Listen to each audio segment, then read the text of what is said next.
Hello साथियों, स्वागत है आपका मेरे इस नई वीडियो में। जैसा कि आप सभी जानते हैं, ये जीएस के इम्पोर्टेंट क्वेश्चन की सीरीज है। तो मैं आपको पहला क्वेश्चन कराने वाला हूँ। आपको मेरा यूट्यूब चैनल का नाम पता होगा, GS with Sachin sir. Please इसको लाइक करिए, शेयर करिए, हम सब्सक्राइब करिए। पहला क्वेश्चन आपके सामने है, भारत में कौन सी केंद्र शासित प्रदेश को बना और भंग कर सकता है जिसकी शक्तियां राज्य की तुलना में अधिक होती हैं, अधिक सीमित है? कौन है? ठीक है, तो वो कौन है? राष्ट्रपति हैं, प्रेसिडेंट ऑफ इंडिया। ये भारत के संविधान के अनुसार जिनको शक्तियां मिली हुई है, ये केंद्र शासित प्रदेश को बना सकते हैं और भंग कर सकते हैं। ठीक है। अगला क्वेश्चन आपके सामने, क्वेश्चन नंबर 2। पंडित रविशंकर, शाहिद परवेज खान, बुधादित्य मुखर्जी, अनुष्का अनुष्का शंकर किससे संबंधित है? इसका सही आंसर है सितार। ठीक है। ये बहुत पूछा था, रविशंकर शर्मा, पंडित रविशंकर शर्मा किससे संबंधित है? तो सितार से संबंधित है। ये वाद्य यंत्र था। क्वेश्चन नंबर 3 है, एटीएम बूथ आर्थिक गतिविधि के किस क्षेत्र से अंतर्गत आते हैं? तो एटीएम जो है ना, वो सर्विस सेक्टर में आता है। किस में आता है? सर्विस सेक्टर में आता है। और सर्विस सेक्टर तृतीय क्षेत्र में आता है। प्राथमिक क्षेत्र में क्या आता है, ये भी आप सीख लो। प्राथमिक क्षेत्र में आता है कृषि, मछली पालन। ठीक है। और क्या आता है? वानिकी, पेड़ पौधे गिरी। ठीक है। और खनन, ये आता है प्रथम क्षेत्र में। तृतीय क्षेत्र में क्या आता है? Service sector. ठीक है। जो सेवाएं दी जाती हैं, कोचिंग हो गया, ये हो गया, बैंकिंग हो गया। ठीक है। द्वितीय क्षेत्र में क्या आता है? वस्तुओं का विनिर्माण, वस्तुओं का विनिर्माण।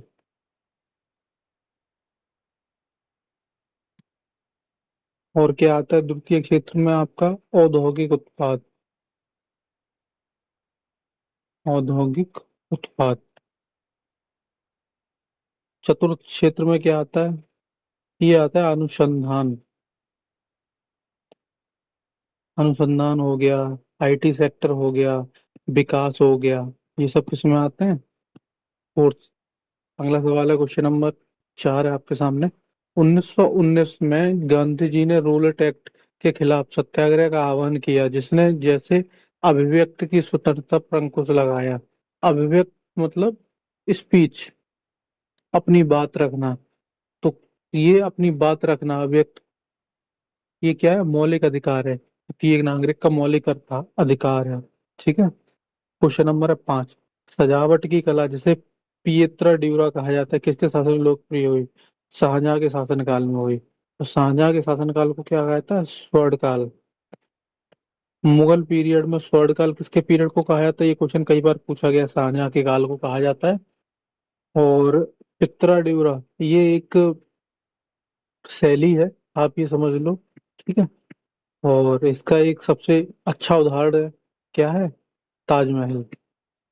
ठीक है। सबसे अच्छा उदाहरण क्या है? एक ताजमहल का निर्माण। Question number 6। नुआखाई किस राज्य का त्योहार है? ये क्वेश्चन कई बार पूछा गया है, तो इसका सही आंसर क्या है? उड़ीसा। और ये फसल का त्योहार है। किसका है?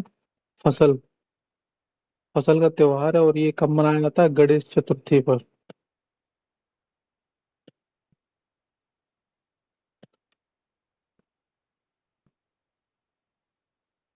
क्वेश्चन नंबर है अगला 7। सहायक गठबंधन की प्रणाली किसने, निम्नलिखित किसने सहायक गठबंधन की प्रणाली तैयार की?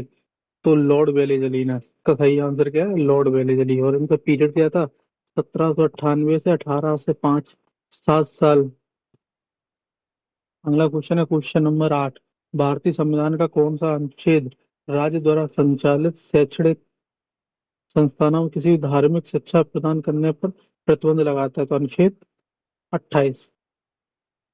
अनुच्छेद 28 में ही हमें क्या मिला है? शिक्षा का अधिकार मिला, जो मौलिक अधिकार है हमारे। 28 से 30 है। अनुच्छेद 28 भी ये प्रतिबंध लगाता है कि किसी भी शैक्षणिक संस्थान इंस्टीट्यूशन में क्या है? धार्मिक शिक्षा प्रदान नहीं की जाएगी किसी विशेष समुदाय से संबंधित। Question number 9। अकबर के शासनकाल में राज्य मंत्री कौन था? ये, सॉरी, राजस्व मंत्री, क्या बोलते हैं इसको? Finance minister. फाइनेंस मिनिस्टर आज के टाइम के हिसाब से कह सकते हैं, राजस्व मंत्री जो पैसे का लेखा जोखा रखता था, कौन था? राजा टोडरमल थे। कौन था? राजा टोडरमल। और यही एक प्रणाली लेके आए थे, उस प्रणाली को क्या कहा जाता है? उस दहसाला प्रणाली कहा जाता है। ठीक है। और इन्हीं के, अकबर के ही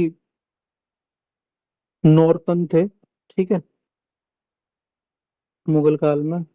और अकबर का एक सबसे प्रिय तानसेन थे, आप इनको कह सकते हैं। और तानसेन को क्या कहा जाता है? ये इस पीरियड में संगीतकार थे, अकबर के शासनकाल में। क्वेश्चन नंबर 10 है आपके सामने। भारत के स्वतंत्रता सेनानी भगत सिंह को ब्रिटिश शासन के खिलाफ किस उपनिवेश विरोधी घटना में शामिल होने को फांसी दी गई थी? भगत सिंह को फांसी दी गई थी, सबको पता है कब दी गई थी। 23 मार्च 1931 को। ये कई बार क्वेश्चन पूछा जा चुका है, वो डेट क्या थी? तो 23 मार्च 1931। और हर साल 23 मार्च क्या मनाते हैं? शहीद दिवस मनाते हैं। ठीक है। और ये कौन सी घटना थी? ये थी लाहौर षड्यंत्र केस था। लाहौर में ये घटना की गई थी 1928 में। एक ब्रिटिश एक ब्रिटिश अधिकारी थे, ऑफिसर थे, कौन थे? ब्रिटिश अधिकारी थे एक, जॉर्ज सॉन्डर्स। जॉर्ज सॉन्डर्स की हत्या कर दी थी। ठीक है। किसने? भगत सिंह, सुखदेव और राजगुरु। भगत सिंह के साथ दो लोग और थे, सुखदेव और राजगुरु, जिन्होंने इनको मारा था 1928 में। और फिर इन पर मुकदमा चलाया गया और 1931 में इनको फांसी की सजा दी गई। कई बार ये भी क्वेश्चन पूछा गया, चौरी चौरा का कांड कब हुआ? 1922 में। जलियांवाला बाग हत्याकांड 1919 में। काकोरी षड्यंत्र कब हुआ था? काकोरी षड्यंत्र हुआ था 1925 में। अगला क्वेश्चन है क्वेश्चन नंबर 11। निम्नलिखित किस राज्य ने खेलो इंडिया यूथ गेम्स के चौथे संस्करण की मेजबानी की थी? हरियाणा। फोर्थ जो गेम्स हुए थे, खेलो इंडिया यूथ गेम्स, कहाँ हुए थे? हरियाणा के पंचकुला में हुए थे। अगर पूछा जाए तो आप इसको याद कर लीजिए। अगला क्वेश्चन है क्वेश्चन नंबर 12। मोहरा, पाउंड निम्नलिखित किस खेल से संबंधित है? आप सबको पता होगा, शतरंज। शतरंज में चाल चलता है, हर एक मोहरा अपनी चाल चलता है। Question number 13। मगध साम्राज्य पर शासन करने वाले पहला राजवंश, मगध। ठीक है, हर्यक वंश था। ये कई बार क्वेश्चन पूछा गया है। मगध साम्राज्य पर शासन करने वाला पहला राजवंश कौन सा था? हर्यक वंश था। इसको स्थापित किसने किया था? इस राजवंश को स्थापित किसने किया था? राजा बिम्बिसार ने।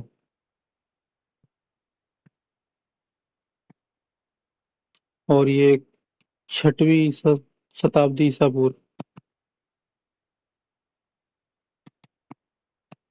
को स्थापित किया था।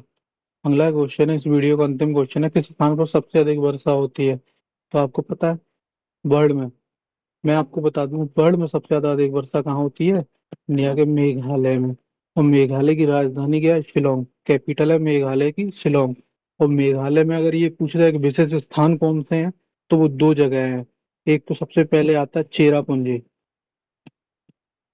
ये स्थान है सबसे ज्यादा वर्षा होती है। दूसरा क्या है? मासिन राम, इसको ऐसे लिखते हैं, माओ सिन राम। ये एक जगह है जहाँ सबसे अधिक वर्षा होती है। ठीक है। इस वीडियो में इतना ही। अंत तक बनाने के लिए बहुत बहुत धन्यवाद। प्लीज इस वीडियो को लाइक करिए, शेयर करिए, सब्सक्राइब करिए। अंत तक बनाने के लिए बहुत बहुत धन्यवाद। पढ़ते रहिए आप, अच्छे से अपनी तैयारी करते रहिए, और इस वीडियो को शेयर करिए ज्यादा से ज्यादा लोगों में, ताकि मुझे मोटिवेशन मिले, मैं अनेक से अनेक वीडियो बनाऊं आपके लिए।